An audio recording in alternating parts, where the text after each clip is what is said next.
Assalamualaikum warahmatullahi wabarakatuh. Halo teman-teman rail fan dan pecinta sejarah.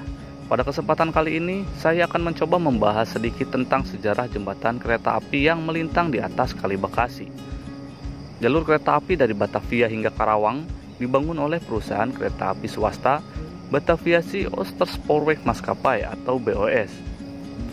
Jembatan kereta api di atas aliran Kali Bekasi ini sebenarnya terdiri dari 3 generasi. Generasi pertama dibangun oleh Bataviasi Oosterpoorweg Maskapai, generasi kedua dibangun oleh Staatssporwegen, dan generasi ketiga dibangun oleh PT Kereta Api Indonesia. Jembatan kereta api Kali Bekasi generasi kedua. Jembatan berjenis kurung ini memiliki panjang bentang jembatan sekitar 70 meter. Banyak kalangan pecinta kereta api menjuluki jembatan ini dengan nama jembatan kembar atau Twin Bridge. Tapi faktanya, untuk saat ini jembatan ini tidak benar-benar kembar walau memiliki jenis yang sama, yaitu jembatan kurung. Tapi kalau melihat sejarah pada awal pembangunannya, jembatan generasi kedua ini memang benar-benar sama dari segi tampilannya. Lantas, kenapa sekarang jembatan ini memiliki tampilan yang berbeda? Dari sebuah tulisan yang Kang Dwi Bayu Otista kutip dari Prengerbod edisi 4 Juni 1918, di sana dijelaskan bahwa jembatan kereta api generasi ke-1 sudah tidak digunakan pasca beroperasinya jalur ganda Jakarta hingga Cikampek. Dari beberapa artikel dan Wikipedia juga menjelaskan bahwa sekitar tahun 1920-an jalur ganda Batavia hingga Cikampek sudah beroperasi. Dari sebuah foto surat kabar The Engineer terbitan tahun 1927 terlihat di belakang proyek jembatan kembar sebuah bangunan jembatan lama. Pada potongan surat kabar Het Nieuws van den Dag voor Niet Indi edisi 21 Juni 1923, di sana terlihat jembatan kembar yang sudah berdiri kokoh dan terlihat juga jalur menuju ke jembatan generasi ke-1. Jembatan generasi kedua yang dibangun oleh Staatssporwegen ini harus berakhir pada masa pendudukan Jepang. Pasalnya, ketika Jepang berhasil menggantikan kedudukan Belanda di negeri ini, Jepang menghancurkan jembatan generasi kedua dan membongkar jalur yang mengarah ke jembatan ini. Entah apa tujuan Jepang menghancurkan jembatan kembar dan membongkar jalurnya. Kemungkinan Jepang memerlukan material untuk membangun jalur kereta di daerah lain. Karena pada saat itu, Jepang tengah gencar membongkar jalur-jalur cabang dan dipindahkan untuk jalur pengangkut hasil tambang. Selama beberapa tahun jembatan generasi kedua ini dalam kondisi hancur, terlihat pada sebuah foto zaman dulu yang memperlihatkan kereta api melintas di jembatan Kali Bekasi generasi ke-1. Di sebelah kiri foto tersebut terlihat bekas reruntuhan jembatan dan tiang telegraf yang masih menancap walau gambarnya sudah tidak begitu jelas. Jembatan generasi kedua ini kemudian dibangun kembali oleh DKA sekitar tahun 1955. Kini jembatan Kali Bekasi ini terdaftar dalam bangunan cagar budaya milik PT Kereta Api Indonesia. Di samping jembatan generasi kedua ini terdapat jembatan generasi ketiga. Jembatan generasi ketiga termasuk jembatan yang masih seumur jagung. Pembangunan jembatan ini dilakukan untuk menunjang proyek jalur Dwi Ganda. Jembatan ini juga berbasis jembatan kurung sama seperti jembatan-jembatan sebelumnya. Bedanya jembatan ini terdapat 2 jalur dalam satu kurung. Palang-palang rasuk jembatan juga terlihat lebih sederhana dibanding dengan jembatan lama. Mungkin karena jembatan ini memiliki material baja yang sangat tebal. Sekarang kita lihat kondisi jembatan generasi pertama peninggalan Bataviasi Oosterpoorweg Maskapai atau BOS. Bekas jembatan lama ini berjarak sekitar 45 meter dari jembatan generasi ketiga. Sayangnya, jembatan bersejarah ini sekarang hanya tinggal fondasi jembatannya saja. Jembatan ini lokasinya persis di samping jembatan Jalan Raya Insinyur Haji Juanda.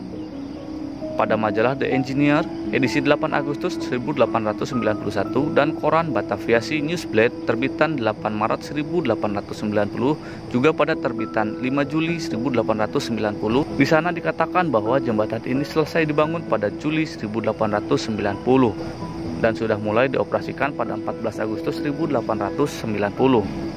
Total biaya pembangunan jembatan lama ini, BOS harus merogoh kocek sekitar 45.000 gulden.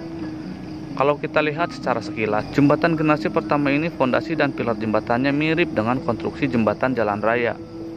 Ternyata usut punya usut, jembatan ini merupakan jembatan multifungsi seperti yang terlihat pada foto yang Mr. Olivier Johannes bagikan.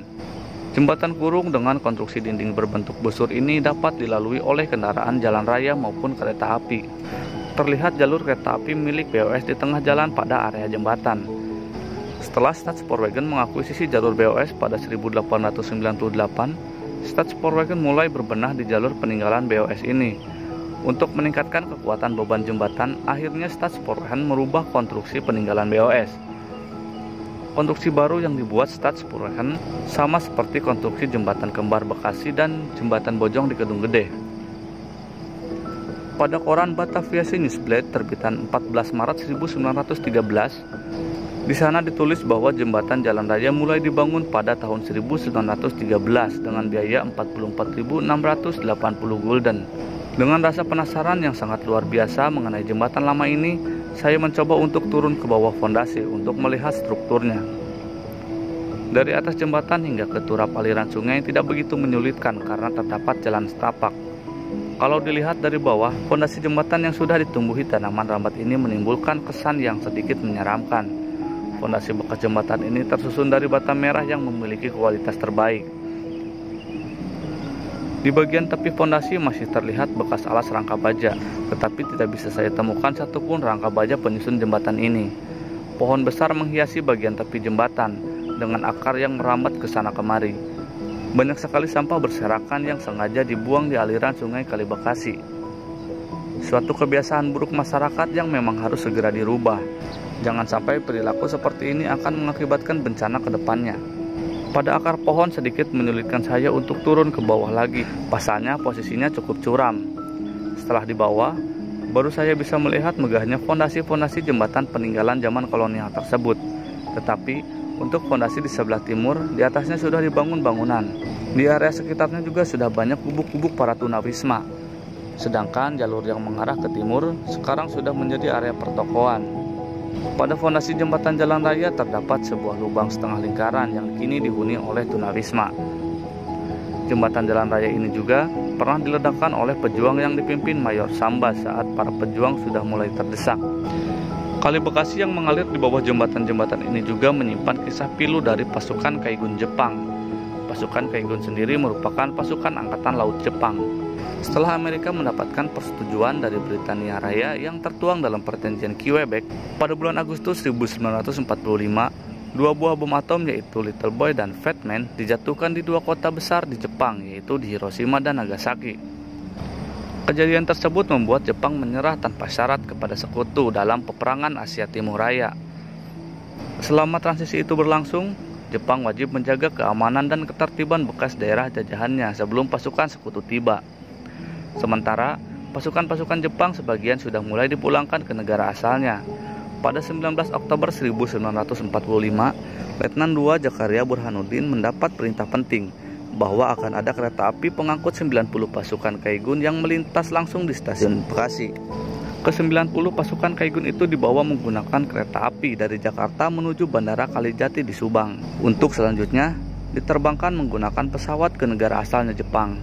Bukannya membiarkan kereta tersebut melintas, Letnan II Zakaria memerintahkan kepala stasiun untuk membelokkan jalur kereta.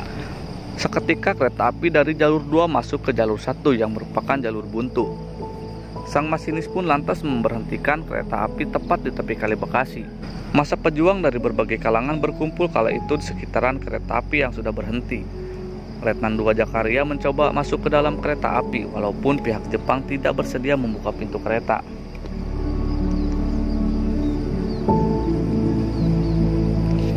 Para pejuang mendobrak pintu kereta api yang tertutup rapat agar Letnan II Zakaria bisa masuk ke dalamnya. Suasana pun mulai mencekam saat Pak Letnan masuk ke dalam kereta. Pak Letnan menanyakan surat izin yang dikeluarkan oleh pemerintah Republik Indonesia kala itu. Salah satu pasukan Kaigun itu menunjukkan surat izin yang dikeluarkan dari Menteri Luar Negeri Ahmad Subarjo. Bahkan, pada surat izin itu ditandatangani oleh Insinyur Soekarno yang merupakan Presiden Republik Indonesia kala itu.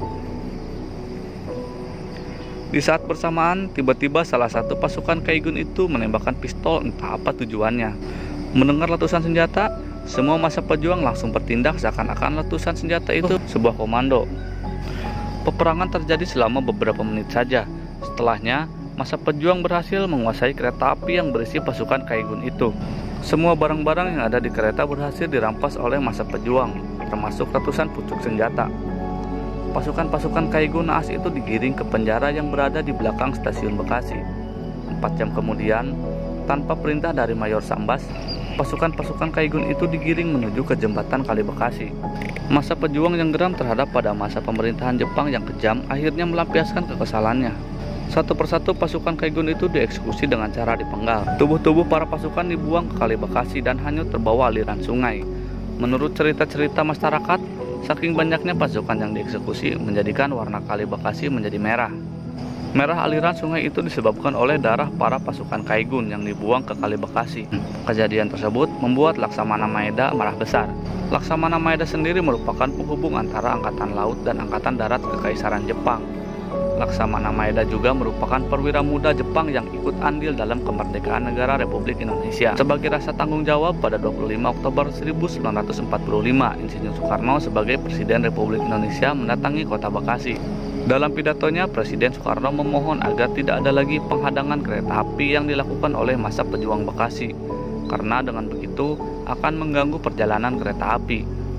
Untuk memperingati kejadian tragis pembantaian pasukan Kaigun, pemerintah Bekasi dan pemerintah Jepang bekerja sama membangun monumen perdamaian dan cinta kasih.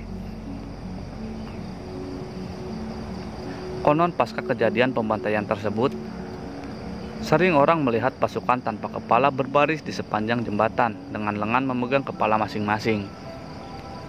Mungkin segitu saja ya teman-teman, sedikit informasi yang bisa saya sampaikan. Silahkan koreksi bila ada kesalahan informasi yang saya sampaikan, dan silahkan tambahkan bila ada kekurangan informasi yang belum saya sampaikan. Sampai jumpa lagi di video-video saya selanjutnya. Wassalamualaikum warahmatullahi wabarakatuh. See you next time.